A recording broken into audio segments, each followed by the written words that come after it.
The ramp of your scout ship hisses down. It touches the plaza floor without a sound. You stand at the top. You gaze out at the lost colony of Veritas.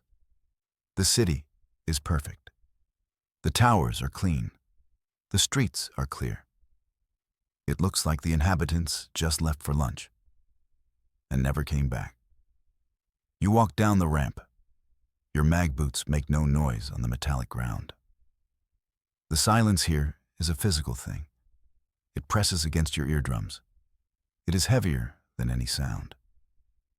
In deep space, there is the hum of the ship. On dead worlds, there is the howl of the wind. Here, there is nothing. Absolutely nothing. It is a silence that feels wrong. Your helmet's display shows no life signs, no biologicals, no synthetics, no pests scurrying in the walls.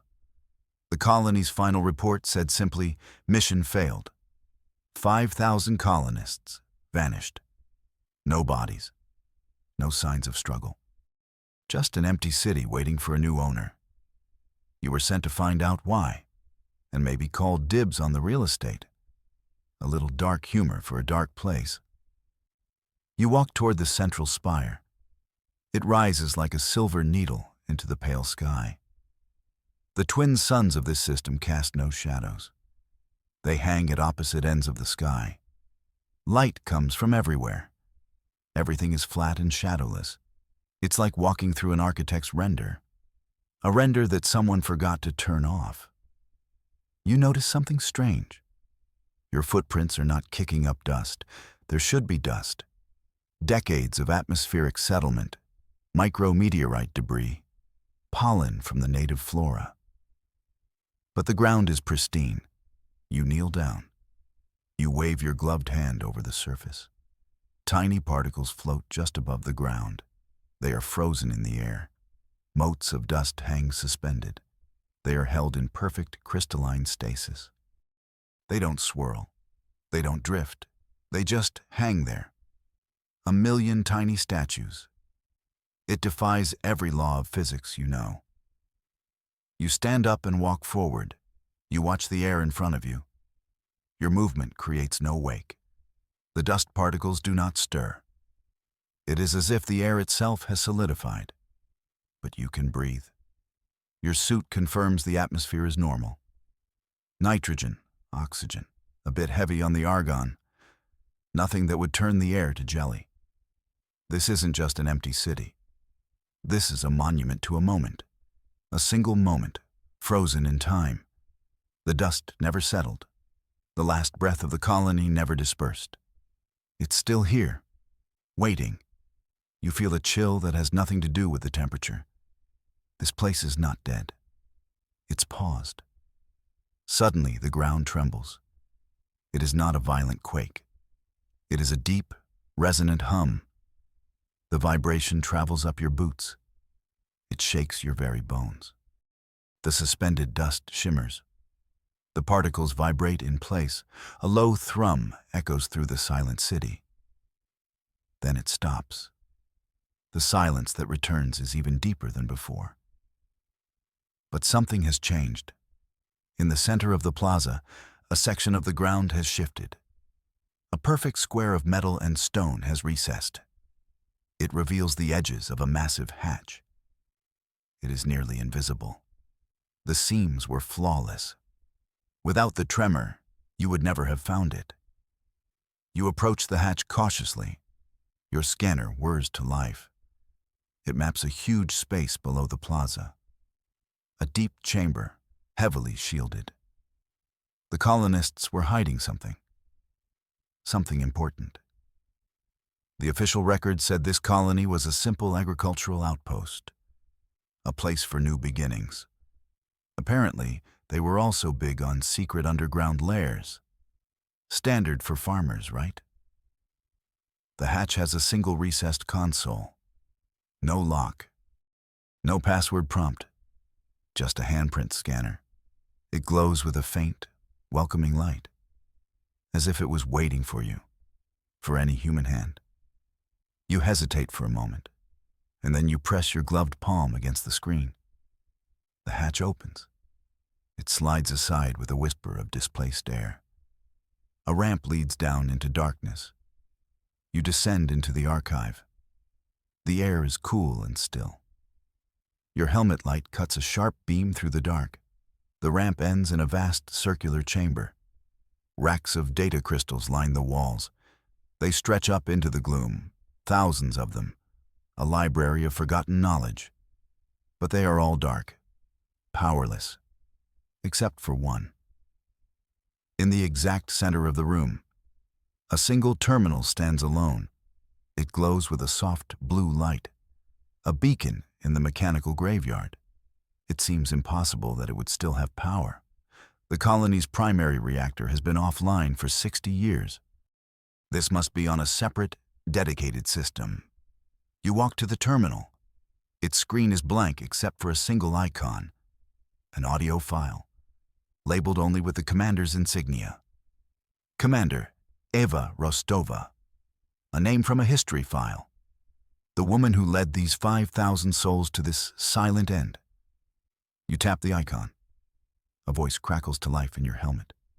It is weak, filled with static and fear. Log entry. I don't know the date. The voice is female. Strained, it doesn't matter. And time doesn't matter anymore. A long pause. We were wrong. So wrong. We came here seeking knowledge. We thought the silence of this world was peace. She laughs, a broken sound. It wasn't peace. It was attention. We called it the Cygnus anomaly at first. Commander Rostova's voice continues. It is a ghost in your ear, a unique field that permeated the planet. We thought we could study it, harness it. Static crackles. But it wasn't a field. It was a mind, a consciousness, vast, ancient, and hungry. The air in the chamber feels colder. It doesn't hunt bodies. It doesn't want flesh or blood. It consumes thought. It feeds on patterns, on logic, on coherence.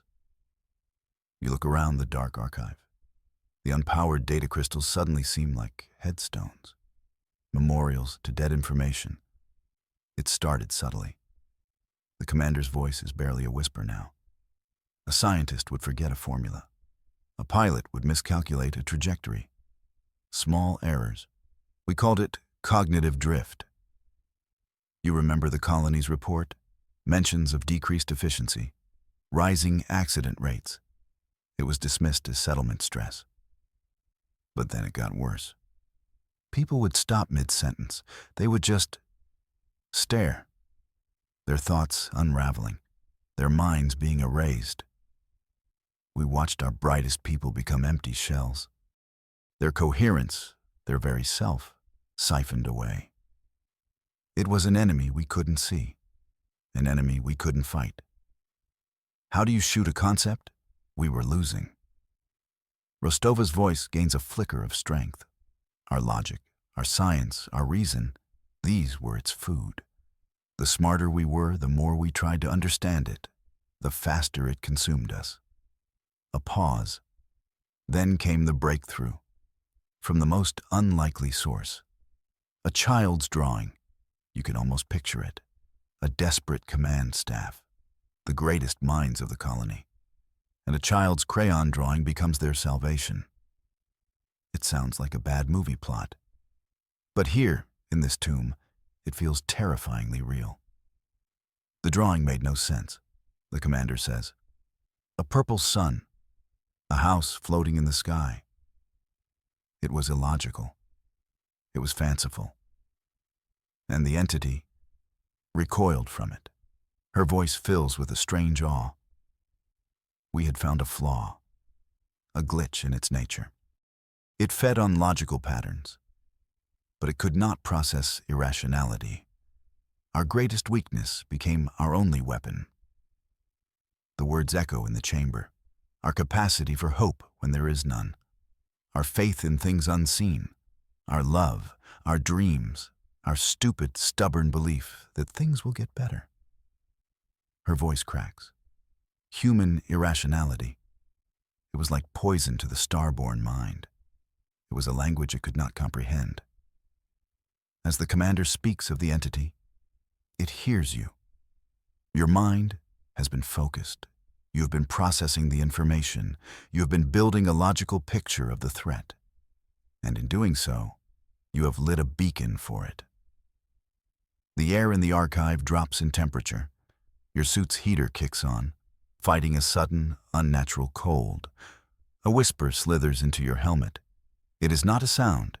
It is a thought that is not your own. Alone. The word forms in your mind, sharp and cold as ice. You flinch, looking around the dark chamber. There is nothing there. But the presence is undeniable. It's like the feeling of being watched, magnified 1,000 times. So far from home. Another thought, laced with a chilling pity. The whispers are not in English. They are not in any language.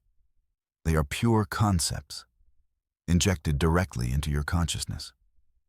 The terminal in front of you flickers. Commander Rostova's voice cuts out, replaced by a low hum. The entity is awake. Or perhaps it was always awake. And you just rang the dinner bell. Your focus on the commander's log was a meal, a carefully prepared dish of logic and understanding. You have to get out of your own head. But how? How do you stop thinking? You are a trained explorer. Your mind is your greatest tool. And now, it's your greatest liability. Commander Rostova's voice returns. It is urgent now. Desperate, our last resort. The power core. We couldn't fight it, so we built a trumpet. Something loud enough to deafen a god. The terminal screen flashes. A schematic appears. It shows the entire colony complex. A network of conduits converges on the central power core. We re-engineered it. The commander sounds breathless. It no longer provides energy. It's a broadcast device, a psychic amplifier, designed to channel a single, powerful signal across the entire planet. Your eyes follow the glowing lines of the schematic. It leads from the archive to a chamber deep beneath the central spire. The whispers in your head grow stronger. Lost, forgotten. They try to pull your focus apart, to make you doubt what you are seeing. You have to move. Now the schematic shows a direct service tunnel. It starts in this very room. A hidden door in the far wall. It was our final hope. Rostova's voice is fading, breaking up. A wave of pure, human spirit. A cacophony of illogical hope to shatter the silent mind. The audio cuts out. The terminal goes dark. The blue light dies. You are alone again in the dark, with the whispers, and a blueprint to a weapon you have to reach. You find the hidden door and run. The tunnel is narrow, lit by emergency strips. The whispers follow you. They change their tactic. They are no longer just single words. They are visions, pushed into your mind's eye. You see the hull of your ship peeling open, a silent, fiery explosion in the void. Your only way home, gone. You stumble, catching yourself on the tunnel wall. The vision felt real. The heat, the despair. You shake your head, trying to clear it. It's an illusion. The entity is feeding you fear. It is attacking your logic. Your rational mind knows your ship is safe. But the image was so clear. Another vision hits you. Your home world. A blue and white marble hanging in space. You see it crack like an egg. Continents burn. Oceans boil away into steam. Everyone you have ever known turned to dust. The grief is overwhelming. A tidal wave of sorrow that threatens to drown you. You fall to your knees. Your breath comes in ragged gasps. Hopeless. The whisper is a final, crushing blow. This is its true attack. Not just whispers, but full sensory illusions. It finds your logical attachments, your ship, your home, your past, and it severs them. It wants to isolate you, to leave you with nothing but despair. Because despair is a logical conclusion to loss. And logic is its food. You fight your way through the illusions. You force yourself to stand. You push onward. The tunnel ends at a heavy blast door. It slides open as you approach. You step into a chamber that defies description. It is not built of metal or stone. It seems to be made of solidified light and sound. This is the harmony chamber, the control room for the weapon. The walls are woven from crystalline conduits. They pulse with a soft, internal light. A low, resonant hum fills the air. It feels ancient and powerful. In the center of the room is a raised platform, and on it, a single chair. It looks less like a pilot's seat and more like a throne. This place was not just built. It was composed, like a piece of music. The colonists called it the harmony chamber. It was designed to take a single, pure, emotional frequency and amplify it, magnify it into a planetary broadcast, a symphony of hope, or a requiem of despair. You walk towards the central chair. The whispers in your head recoil from this place. The chamber's ambient resonance seems to disrupt them. It gives you a moment of clarity, a chance to breathe. You look at the throne. It is connected to the entire complex, to the massive core buried miles below. It is the focal point of a planet-sized instrument. The console on the throne chair is active. It shows the weapon's status. Primed, charged, ready. All systems are green. The colonists completed the work before they faded. The power source is stable. The amplifiers are online. It's a perfect weapon, waiting for a trigger. But there is one component missing. A blinking red icon on the display. Labeled Biometric Catalyst, you access the file. The text is simple, chillingly simple. System requires a living human consciousness to serve as focusing lens. The broadcast signal must be shaped by a mind. It wasn't just a weapon. It was an instrument that required a musician. A living mind had to sit in that chair, to interface with the machine, to become the heart of the broadcast. The colonists couldn't do it. By the time they finished building it, their minds were too frayed, too unraveled by the entity. They were too far gone to generate the pure emotion needed. They built a key, but they had no one left to turn it. Until now. You are the missing component, the final piece of the puzzle. You have to connect yourself to this machine. You have to become the core. The thought is terrifying. To link your mind to a planetary power system. Who knew what that would do to you? Maybe it was a one-way trip. The whispers return. They sense your hesitation. They creep back in at the edges of the chamber's protection. It will destroy you. Your mind will burn. A foolish sacrifice. The logic is sound. The risk is enormous. Survival instinct screams at you to run, to get back to your ship and flee, to leave this haunted world behind. And that's when you understand. The commander's words come back to you. Our capacity for hope when there is none. This is the real battle. Not in the tunnels, not against visions. The final battle is right here, inside your own skull. It's a choice, despair or hope.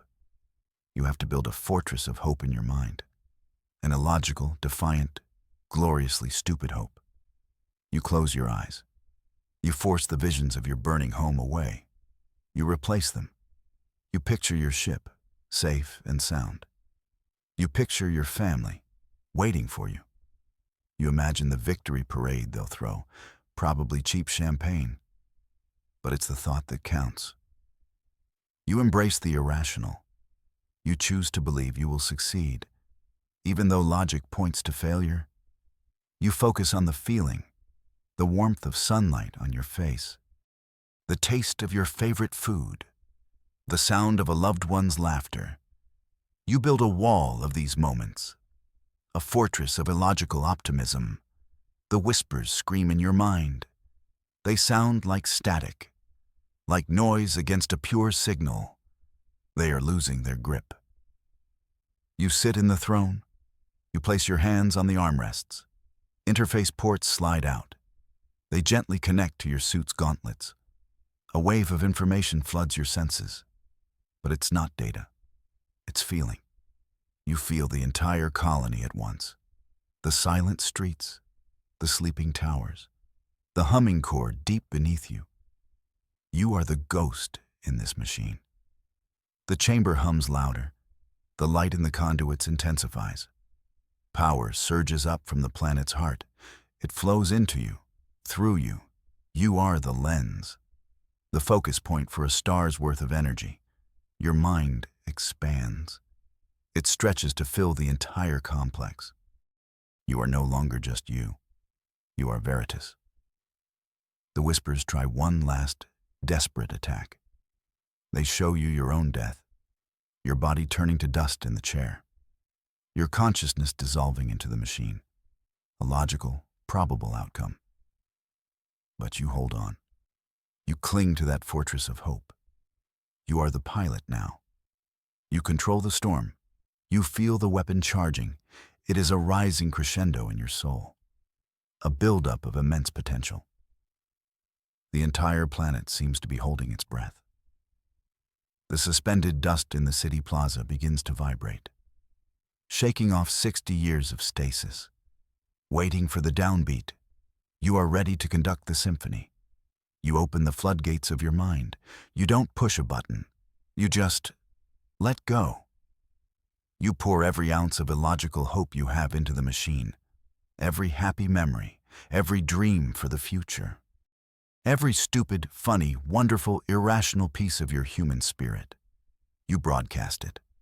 A wave of pure, emotional energy erupts from the spire. It is not sound. It is not light. It is a concept, a psychic shockwave of pure optimism. It roars across the planet at the speed of thought. A cacophony of hope, a defiant song in the face of silent despair. You feel the star-born entity. You feel its ancient, vast mind. It is a being of perfect logic, of cold, clear patterns. And your broadcast is a storm of chaos it cannot compute. The wave of hope hits it. It is not a weapon that cuts or burns. It is a paradox that shatters, a question it cannot answer. The entity's consciousness, for 60 years a silent, suffocating blanket over this world, shatters like glass. You feel it break apart, dissolving into a million harmless echoes, fading into nothing. The psychic pressure over the planet vanishes. It is like a fever breaking. The whispers are gone. There is only silence, a true, peaceful silence. The power recedes. The connection to the colony fades from your mind. You are yourself again. Sitting in a quiet chamber of light, you feel exhausted, drained. But you are whole. You are alive. You stood against a predator of the mind, and you won. You slowly rise from the throne. The chamber is calm now. The light in the conduits is a soft, steady glow. You walk out of the harmony chamber. You retrace your steps through the tunnels. When you reach the plaza, you see a change. The air is moving. A gentle breeze swirls around you. And the dust that hung in the air for decades, is finally settling. It drifts down like a gentle snowfall. It covers the ground in a soft, gray blanket. The moment of stasis is over. Time has started again on Veritas. The world feels clean, cleansed, free. You stand in the center of the empty city. The mission is complete. The threat is gone. You could call your ship. You could leave this place behind forever. But you know you won't. You are the only one who knows what happened here. You are the only one who knows the secret of the weapon beneath the ground. The secret of humanity's strange, powerful glitch. You are the keeper of the memory. You are the new sentinel for a world reborn, a silent guardian, watching over humanity's most unlikely strength.